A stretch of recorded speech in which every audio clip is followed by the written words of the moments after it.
Donc on se trouve à Patrick Salle, Ducati, Suzuki, Moto Guzzi à Lectoure.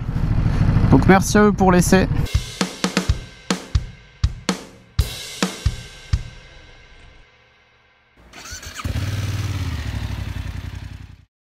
Et bonjour à tous, c'est Tic Tac. Aujourd'hui on se retrouve pour faire l'essai d'une nouvelle moto A2, la Ducati Monster 2021. Donc on va essayer ça, c'est la première fois que j'essaye une Ducati.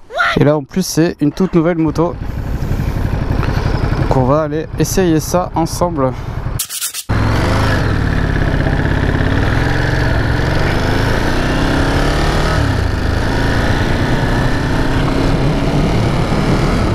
Cette moto est super légère, elle fait 190 kg tout plein fait.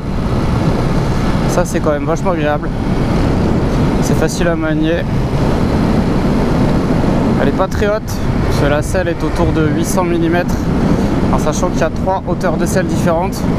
On va d'une selle normale on va dire à une selle basse et même une selle extra basse avec certains réglages. On descend à quasiment 775 mm, c'est super bas. Donc pour les petits gabarits c'est hyper accessible. En plus on est un petit peu haut sur la moto, on est vraiment bien placé. Donc voilà déjà pour ce qui est de la hauteur de selle. Au niveau architecture moteur, donc c'est un V2, donc un bicylindre. On est sur un moteur en full à 111 chevaux, 93 Nm de couple. Donc ça envoie. Sur le papier, ça envoie du steak.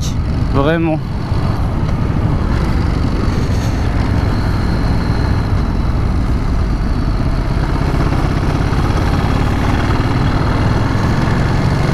Donc bridé 1.2, 47,5. Alors je sais pas ce que donne exactement le couple bridé, ça je peux pas dire.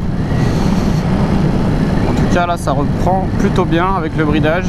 Donc, on a un bel écran 4 pouces 3 LCD qui est très beau avec plein de fonctionnalités. On a 3 cartographies moteur, sport, touring, urban qui sont paramétrables séparément avec des fonctions qui sont également paramétrables, tels que le traction control, l'anti-wheeling. Au niveau des fonctionnalités, donc au niveau du bouton clignotant, et ensuite on vient rentrer voilà, sur les cartographies ici. Voilà, bon je vais pas rentrer dedans mais vous voyez comment ça se passe.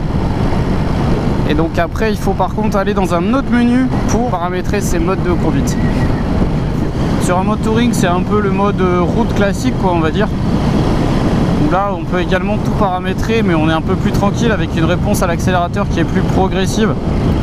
Et enfin on a un dernier mode qui est le mode urban où là en fait la moto se bride toute seule électroniquement à 75 chevaux. Et là la réponse en fait devient un peu plus progressive et plus franche si on ouvre un petit peu, voilà, pour ce qui est de faire un dépassement et tout ça. Donc sur cet écran on a la vitesse, le contour, l'indicateur de rapport engagé, l'heure, la température de l'air, la jauge d'essence, la température du moteur, plus tout ce qui est consommation, trip, kilomètres, etc., etc. Ensuite cette moto elle est montée en Brembo à l'avant et à l'arrière. Au niveau du freinage je pense que ça doit être assez efficace. Donc là il s'agit de la version Monster Plus. La différence avec la Monster classique, la normale on va dire, c'est qu'en plus il y a cette petite bulle et un capot de selle. Voilà. Donc la Monster 2021, donc c'est le modèle qui remplace la Monster, la 797 et la 821 puisqu'elles ne sont plus au catalogue. Sur les anciennes versions il reste donc que la 1200 et donc cette Monster remplace les deux autres. Voilà. Donc nouvelle moto puisqu'on a un nouveau feu, un nouveau châssis, un nouveau cadre. Après au niveau du look, bon c'est sûr que voilà les puristes Monster ont décrié forcément ce genre de moto parce que ça casse complètement le mythe, le look d'une Monster. On a un nouveau feu complètement gros full LED, on a un cadre complètement différent, elle a perdu son cadre tubulaire. On a les clignotants qui sont intégrés au niveau du châssis, vous voyez il n'y a rien qui dépasse sur les côtés. Donc ça c'est un look plutôt sympa, moi je trouve ça vachement fun. Je reviens sur la position, j'en parlais tout à l'heure. Donc moi qui fais 1m67, là au niveau de la selle je pose les deux pieds par terre sans aucun problème. Je suis vachement confort. La moto est super légère donc très facile à manier. Le guidon est assez haut en fait. Et du coup on a une position qui est plutôt droite. On n'est pas sur l'avant, on n'est pas sur les poignets. Donc je pense qu'on fatigue pas trop en roulant. on a quand même une position qui est assez droite. Alors je sais pas ce que donnait la version précédente, mais en tout cas sur celle-là on est quand même assez confort. Ah, par contre le frein c'est un peu chiant, le carter dépasse un peu en fait sur la droite. Et je pense que c'est une habitude à prendre, mais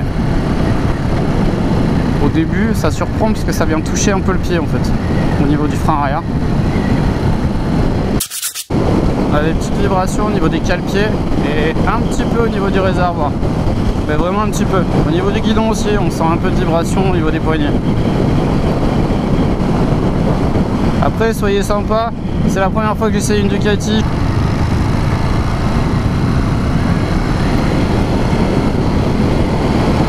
En tout cas l'axel ça marche bien. On l'emmène facilement sur l'angle.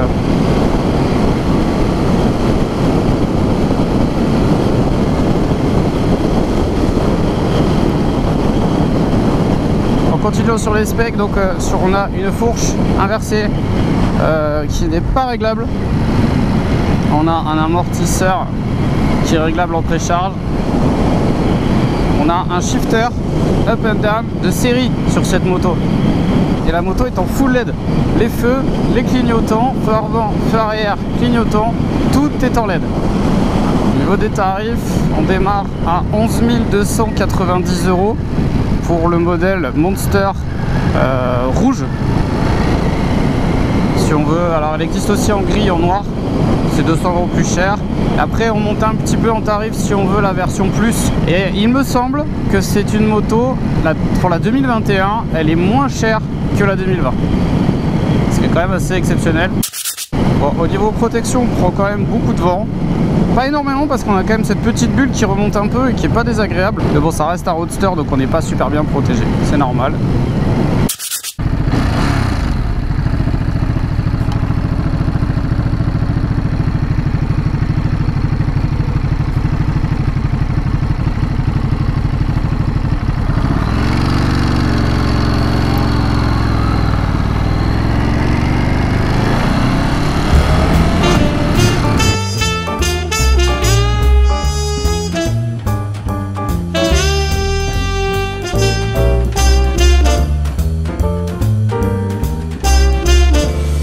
Au niveau des pneumatiques, cette moto est montée d'origine avec des Pirelli Diablo Rosso 3, pneus connus, excellents au niveau de la tenue de route.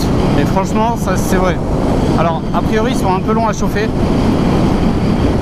Mais en tout cas, au niveau tenue de route, ils sont vraiment top. C'est sûr que c'est une moto A2 qui peut être un peu chère peut-être pour quelqu'un qui débute, qui ne va prendre que le temps d'avoir son A2. 11 000 € pour une moto A2, voilà, c'est un certain budget. C'est sûr que voilà, on est un peu comme sur ma F900, voilà, on dépasse les 10 000 €, mais on est chez Ducati. Alors les shifters, franchement, est assez agréable. Voilà, tout à l'heure j'ai eu un petit raté sur l'accélération parce que entre la première et la seconde, j'ai le neutre qui s'est mis. J'ai peut-être pas forcé assez. Là, en tout cas, sur le reste des vitesses, les vitesses passent super bien au niveau du shifter. Il n'y a aucun souci, c'est fluide, on sent pas d'à-coup.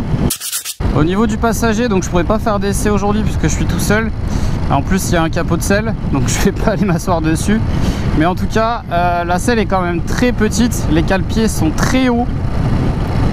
Donc à mon avis le passager il va pas faire des centaines de kilomètres derrière. Ça va en dépannage, mais de là à faire du road trip avec un passager, ça va être un peu compliqué. La selle pilote par contre est quand même assez confortable. Alors là je pense qu'on doit être sur la selle normale. On est quand même assez bien rembourré, c'est quand même assez confort. Là franchement, en prenant quelques bosses, quelques ralentisseurs, on a pas mal aux fesses, elle est quand même large. Alors pas trop large, donc on a quand même de quoi serrer le réservoir, moi qui suis petit. Ah oui, il n'y a pas de poignée passager du tout. On n'a pas du tout cette possibilité-là.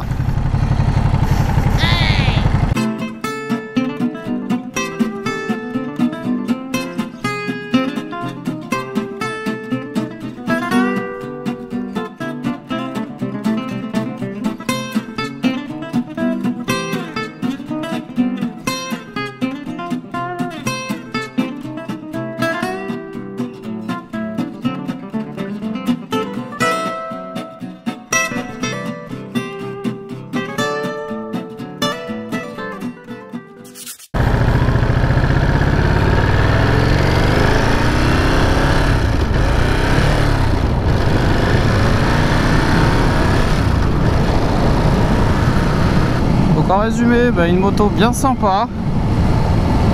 Alors oui, certes, ce tarif est quand même élevé pour une moto A2. Après, on a un certain nombre de technologies, on a un gros moteur. On a une moto qui est quand même facile à piloter. Est-ce que c'est une bonne moto pour débuter? Je peux pas donner un avis vraiment complet parce que il faudrait l'essayer beaucoup plus longtemps forcément. Mais en tout cas, elle est très agréable à conduire. Elle est souple, elle est maniable, ça freine bien. On se fait pas peur. Mettez-moi en commentaire, est-ce que vous aimez bien ce nouveau look de la Monster? Perso, moi j'aime bien, c'est nouveau, voilà, faut vivre avec son temps, c'est vraiment nouvelle technologie, nouveau look, nouveau châssis, tout ça, c'est le feu, il est super beau je trouve, en forme de halo comme ça, là, c'est magnifique. Donnez-moi votre avis, qu'est-ce que vous en pensez de cette nouvelle moto? N'hésitez pas à vous abonner sur la chaîne. Pour ceux qui ne l'ont pas encore fait, il y a d'autres essais moto qui vont arriver. J'essaye de faire ça assez rapidement. Merci à tous, merci d'avoir regardé cette vidéo. Pensez à vous abonner, pensez à activer les notifications. Et puis je vous dis à bientôt sur la chaîne. Allez, salut, c'était Tic Tac.